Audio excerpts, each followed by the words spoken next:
Hey guys, welcome back to the Sorry Girls. My name is Rochelle and I am about to get crafty for the holidays. If you are a Sorry Girls fan, you might be aware that I love a good IKEA hack, and some of my last few have been major transformations. While they ended up as beautiful, functional pieces, they were definitely an investment in time and sweat and money. So this time I am eager to have a very chill and crafty start to the holiday season and not spend a whole lot of money while doing it because the holidays can be mad expensive. So I picked up a few items at IKEA that were all under $10 a piece, and while they're not inherently holiday themed items, I think they can be easily Christmasified for some custom holiday decor. So I grabbed the smallest version of the Borby lantern for $6.99, and I hope that I can give it a sort of faux stained glass effect like this. I also picked up a few of the Strålfena wooden spoons for $1.49 a piece, and I think that they would be really cute Mitten tree ornaments. Stay with me. Part of the Vinterfint line is this mini Christmas tree for $4.99, and I plan to turn it into a stocking hanger. And last but definitely not least, the Strola battery-powered LED lamp for $7.99, and I mean, obviously it's gotta be a snowman, right? It's got to. With that being said, I am so eager to get started on this. Come on, let's go. We are gonna start with our faux stained glass lantern. Now, I have one experience doing actual stained glass work at a workshop that I went to, and it was super fun, but it was an involved process, you know? It takes a lot of equipment and supplies and skill to do, and that's not something that I'm ready to just jump into here at home by myself. So we are going to go the faux stained glass route, and I have seen people using gallery glass paint to achieve a similar effect. So gallery glass is a glass-specific paint that you apply, and when it dries, it gives a sort of translucent, lovely effect. So I grabbed the 6-pack set, which has all the colors that I need today. And of course, we have our little lantern from IKEA, looking so adorable already, but we are going to make this all Christmased up. So this little lantern from IKEA is perfect because it actually comes apart. You can remove the panes of glass, making it super easy to paint on them and then pop back in when they're dry. Once all of my designs were ready, it was so easy to size them accordingly on my iPad. Place the glass on top and then trace the lines. If that's not something that you have access to, you could just draw out or print out your designs and trace them that way, or even freehand it right on the glass if you're confident. No, this is not the time, hun. Please. You just wanting to help? Thank you for helping. That was so sweet.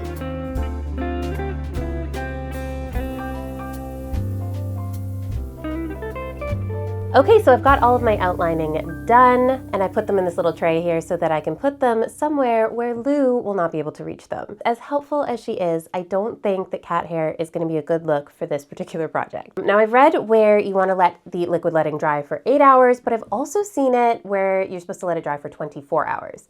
So I'm at the very least going to leave these to dry overnight, and I will check on them in the morning, and if they are in fact dry, then we'll get to putting in the color on them, which I am super stoked about. But in the meantime, while these are drying, let's go work on our next DIY.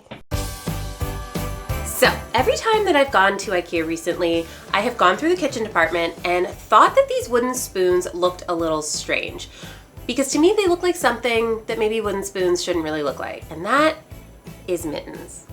So I kind of want to lean into that idea and turn these into mitten tree ornaments. Initially I was thinking maybe of like painting them, but I really love that they are wood. So I think it would be really cool to play with that fact and do a contrasting sort of winter knit pattern using a dark wood stain and then letting some of the natural wood show through. So rather than freehand any kind of design on here, I realized that I could go into Cricut, find a template, cut it out, and then use it as a stencil, kind of all in one go, which is perfect. But even using the Cricut cutout as a stencil, I anticipate some bleeding because a lot of the stain that I have is just oil-based and it's quite runny, and I feel like it will run under. So I'm gonna get the stencil on, and then I think I'm gonna seal up the areas I want to protect with polyurethane before I go in with stain.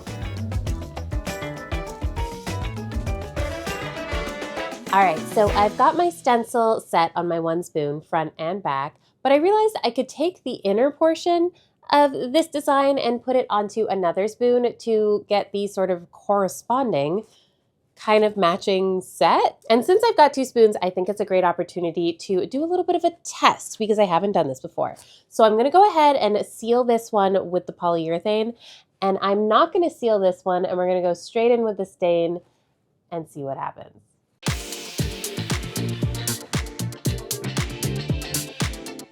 Merry Christmas and happy holidays. That is, I think, one of my favorites. And the snow is glistening on the trees outside, and all the stockings are hung by the fireside. Okay, so just like our lantern project, that is going to have to dry as well. So I think I'm gonna see you guys tomorrow when we hit up our next DIY. Night. Good morning, you guys. So now that we left our liquid letting to dry overnight, it is nice and hard, and we're ready to fill it in with color.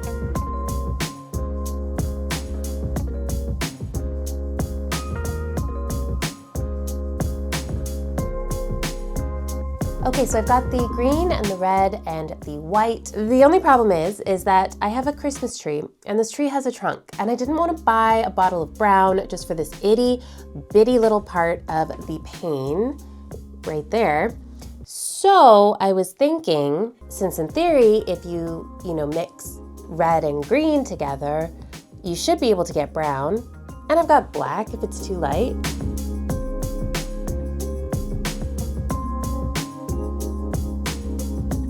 Okay, fingers crossed that that brown paint actually turns out brown when it dries. But we are on to the last step for these, which is to go in with some of the crystal clear gallery glass. Now I did have to buy this separate and apart from the kit of colors, but this is what is going to give it that extra sort of magical texture of stained glass. So I'm going to use this to fill in all of the negative space where I didn't put colors and give it a little swirl, and hopefully when it dries, it looks a little bit more like stained glass. All right, you guys, it is time to stain our wooden spoons. I looked in my stain collection and I pulled out English chestnut, which is a nice warm medium brown, and I'm hoping that that'll look really nice with the natural wood of these spoons.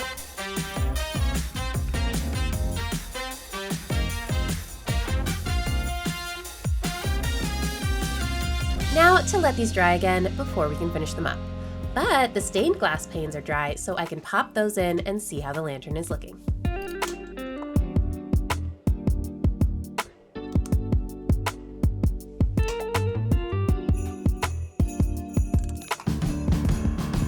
Hey, not too bad for a first attempt at a faux stained glass.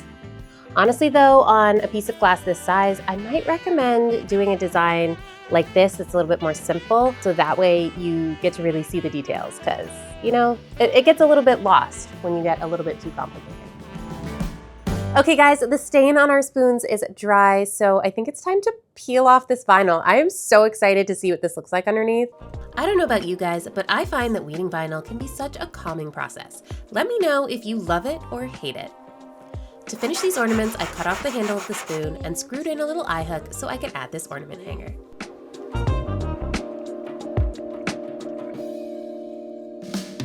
Okay, you guys, so the mitten that I ended up sealing with polyurethane first ended up with this really subtle pattern to it, which is a cool look, but I am in love with the contrast on the one that we didn't seal at all before doing the stain.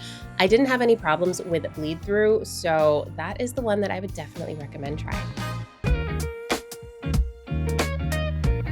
You guys, I love making things in miniature, especially tiny versions of past SorryGirls DIYs. You may have seen the tiny version of Becky's robot bar cart, and I also built a little miniature version of the Stanley Cup stand that we had made in full for the real Stanley Cup a couple of years ago. So IKEA sells these little mini Christmas trees that are adorable, and looking at it, I got inspired to maybe try and recreate the slatted wooden tree collar that Rachel made a couple years ago. So she used wooden trim to create the effect that she got on that tree collar, and I thought I could use these little wooden skewers from the dollar store that are kind of squared off, and I think they give a really similar effect. Okay, so since we're having a chill, crafty session with these DIYs, I think we are going to give the power tools a rest for this video, and that gives me the opportunity to try something I've always wanted to, which is these miter shears. I've seen these all over the internet and always wanted to try them. You can set them to many different angles and cut things like these wooden skewers and really thin trims. And I'm excited to see what all the hype is about. I do think, however, the pot on this plant is just a little bit too big proportionately for what we want to do. So I think my first step is to try and cut the rim off of this and maybe cut the actual pot itself a little bit shorter. So it turns out all of the weight for this pot is in like a little concrete puck down at the bottom. So originally I was going to take the bottom off and just leave the top part on, but I do want to keep the weight of this. So I think what I want to do is I want to bring this little disc down a bit lower, and maybe I'll put this back kind of around the bottom. Just basically, we're recreating the pot here. Honestly, maybe I shouldn't have done any of this. But I am a stickler for details, so this tree collar has to be proportionately similar to the one that Rachel made. So I'm going to use hot glue and hope. Glue and hope.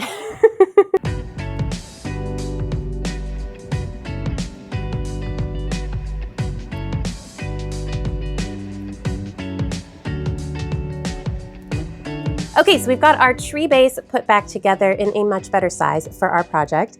And now I think what I want to do is create a sort of cone for this, because I just don't think gluing these just to the rim here is going to be very stable. So I got some black Bristol board, and I think what I want to do is kind of the same method for like recovering a lampshade that's a cone shape, and that's to kind of roll this along and sketch out the ideal shape that we need to cut out of our Bristol board.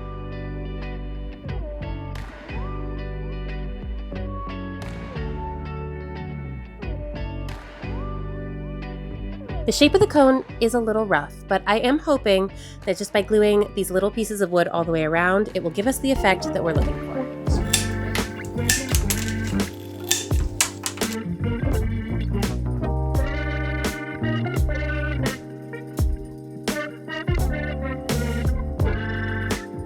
To cover up the glue on the trunk, I'm wrapping it with some twine for a cleaner look. All right, so I got all of my little sticks onto my tree collar and it's looking absolutely adorable. But with all of my IKEA hacks, I like to add a little bit of extra functionality on top of what its intended purpose was. So I'm going to turn this into a stocking hanger with the help of one of these IKEA hooks. I don't know if you can see that. It's curved and I would like it to be flat, so I think I'm going to have to bend this. Okay, this better work because I don't have another hook. I don't have a backup plan. Okay, protect your hearing because we're gonna do some weird shit. I feel like a blacksmith. We're gonna use this like an anvil and we're gonna hammer it. This is definitely gonna work, right? This is crazy. I am a 21st century blacksmith. I feel like this is one of those don't try this at home moments. Do whatever you want, but be safe about it. I said I wanted a chill craft day. I'm proud of the blacksmithing work that I just accomplished, but I don't think my cat's very happy about it. Yeah? I'm sorry. That was a lot of banging, I know. Okay, so we've got our hook bent, and I guess you could attach it right to the bottom of the tree, but that was never my intention because I don't think that this tree is heavy enough on its own to really hold up a stocking. So my first thought was to build a box out of MDF and weight it down somehow. I thought that was going to end up looking a little bit too plain, so I thought I could build my MDF box to look like a book because, fun fact, Kelsey and Becky, in an old office makeover video I think that they did, was sort of the first people I heard to state it out loud, like, use your books to prop up other bits of decor and to like style a shelf. And I mean, obviously this is something that has been done since the beginning of time, but they were just kind of the first ones to really lay it out for me and make me go, oh yeah. However, the other day I was out at HomeSense and I found one of these. I'm sure you guys have probably seen something like this. Looks like a book, but it's actually a box. This is actually pretty friggin' perfect because size-wise, it's exactly what I was looking for. The only problem is this color isn't really doing it for me, so we might have to do something about that. But I think this is gonna be the perfect starting place for the next part of this project. In order for the book to sit flat on the mantle, I'm cutting out a little notch in the bottom so that the hook can sit inside flush. Then, taking advantage of the existing hole in the hook, I glued a little wooden block inside the box so that I could screw the hook through the bottom and into the wood. This worked so well for a cleaner look and a stronger hold than gluing it on. To turn this box into a weighted base for the stocking hanger, I filled it with some sand and glued the box shut. To make sure no sand leaked out, I used some caulk to seal all the edges. But I liked the texture it added, so I smeared it all over the sides and painted them white to make the pages of the book look more realistic. Painting the cover red and adding some details back in with a paint pen made it look more like a leather-bound book, and I sealed it up with a top coat for protection and shine. Attaching a piece of matching felt on the bottom will both protect the mantle and save me from having to paint the underside. You know what, guys? I decided against gluing these two together because they were just so cute on their own that I thought either they could be used together very simply or used individually for two pieces of decor. And I mean, what is better than a 2-for-1?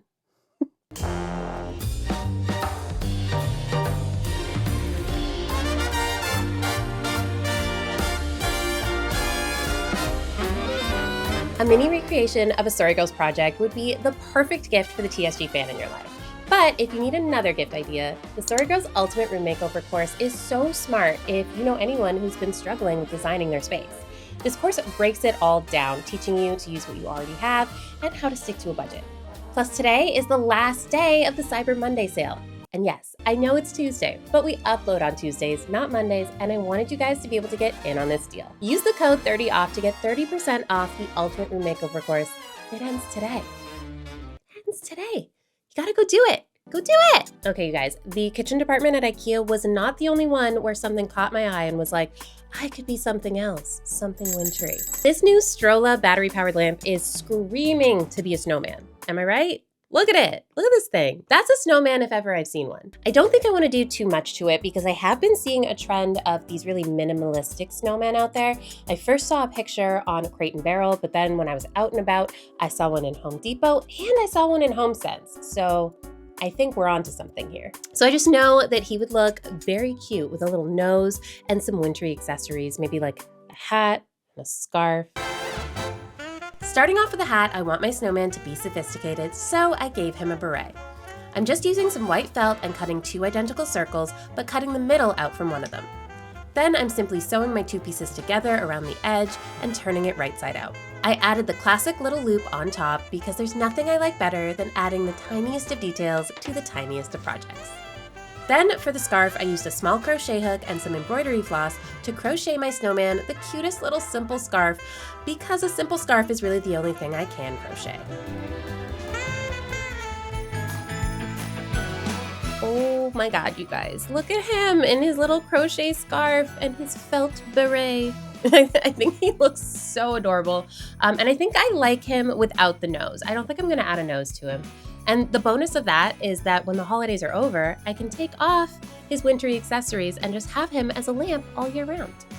And you know what, guys? I just could not get enough of him, so I actually made him a little top hat, and I crocheted him a little 2-tone scarf to go with it, so he's got options. That was just what I needed to recharge and get the holiday juices flowing. And you guys, you know what? I had so many ideas that they couldn't even fit all in this video. So I decided to do a few of them over on Definitely No Expert if you want to check that out.